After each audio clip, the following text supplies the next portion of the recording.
1008 soil ப்ராஜெக்ட்ல 108வது கோவில் ஸ்ரீ மகாமாரியம்மன் லாடாங்கிரலா கிளாந்தன். என்ன ஒரு அதிசயம்னா, இந்த கோவிலோட மண்ணை நம்பர்ஸ் எழுதும் போது 107ன்னு கணக்கில் எழுதியிருந்தேன். ஆனா இந்த அம்பாள் என்ன சொன்னாங்கன்னா, 107டா மகனே, 108. காரணம் அவங்களோட வயசும் 108 வருஷம் இந்த கோவில் அமைச்சு இந்த இடத்துல ஆட்சி செஞ்சுட்டு இருக்காங்க. அப்படியே நீங்க கிளாந்தன் ஏரியாவுக்கு வந்தீங்கன்னா இந்த லாடங்கர்லா இந்த அம்மனோட ஆசீர்வாதம் தரிசனமும் பெற்றுக்கொள்ளுங்க. அதே நேரத்துல பல பேரோட குலசாமியா இருக்கிற கங்கம்மாவும் இந்த இடத்துல வழிபடுறாங்க. கண்டிப்பா இந்த ஆலயத்துல வந்தீங்கன்னா உங்களோட குலசாமிக்கு நீங்க பூஜை போட்டுங்க.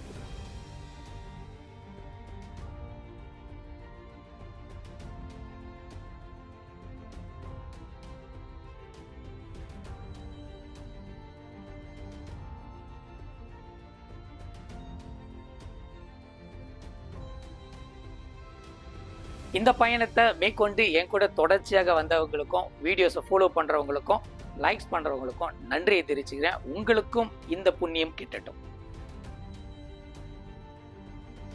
கேரளா எஸ்டேட்ல இன்னொரு பழமையான ஆலயம் இருக்கு. அந்த ஆலயத்தோட பேரு சப்த கன்னி மாதா ஆலயம். இந்த ஆலயத்துல 7 கன்னிமார்களை வச்சு வழிபடுறாங்க. இந்த கன்னிமார்கள்லாம் இந்த ஊர்லயே உதிச்சு வந்தவங்கன்னு சொல்லிட்டு ஒரு புராணமும் இருக்கு. அதே நேரத்துல இந்த கன்னி மாதா சில பேர் பார்த்துருக்காங்கன்னு சொல்லியிருக்காங்க.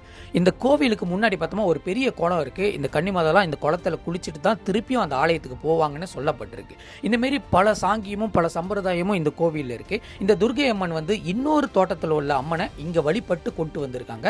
இப்போ இந்த 2 ஆலயமும் ஒரே இடத்துல தான் இருக்கு. இந்த பூமியிலேருந்து ஒரு புடி மண் எடுக்கிறதுல பெரும் பாக்கியமா தான் கருதுறேன். இந்த ஆலயம் உங்களுக்கு ஒரு குலசாமியா இருந்தா கண்டிப்பா நீங்களும் வழிபடலாம். இந்த வேளையில டெம்பிள் மேனேஜ்மெண்ட்டுக்கு நான் நன்றியை தெரிவிச்சுக்கிறேன்.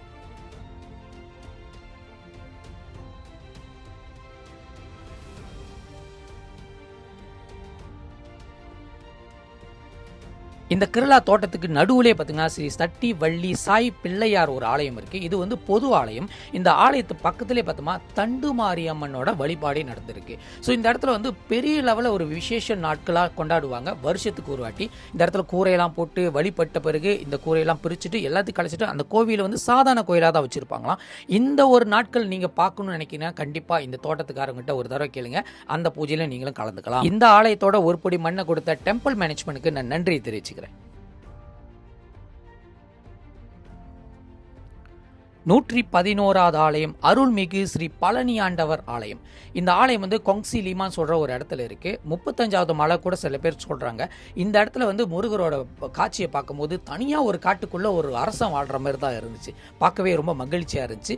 இந்த இடத்துலயும் ஒரு பொடி மண்ணை கொடுத்த டெம்பிள் மேனேஜ்மெண்ட்டுக்கு நன்றி தெரிவிச்சுக்கிறோம். இது போன்ற பல ஆலயங்கள் இந்த ஊர்ல இருக்கு. ஆனா அந்த ஆலயத்துல நம்மளுக்கு அனுமதி இல்லை அவங்களோட ஒரு பொடி மண்ணை எடுக்கிறதுக்கு. ஆனா கிடைச்ச வரைக்கும் இந்த ஆலயத்தோட மண்ணு நம்மளுக்கு புண்ணியமா தான் கருது.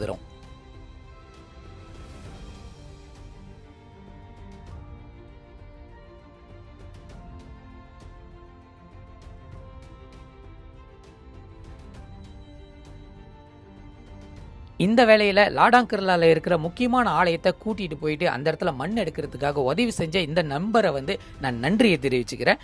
இதே போன்ற பல ஆலயத்துக்கு போகணும்னு நான் விரும்புறேன். அடுத்தடுத்த எபிசோட்ல எந்தெந்த ஆலயத்துக்கு போறோம்னு வாங்க செக் அவுட் பண்ணுவோம். இது 1008 சாயில் ப்ராஜெக்ட்.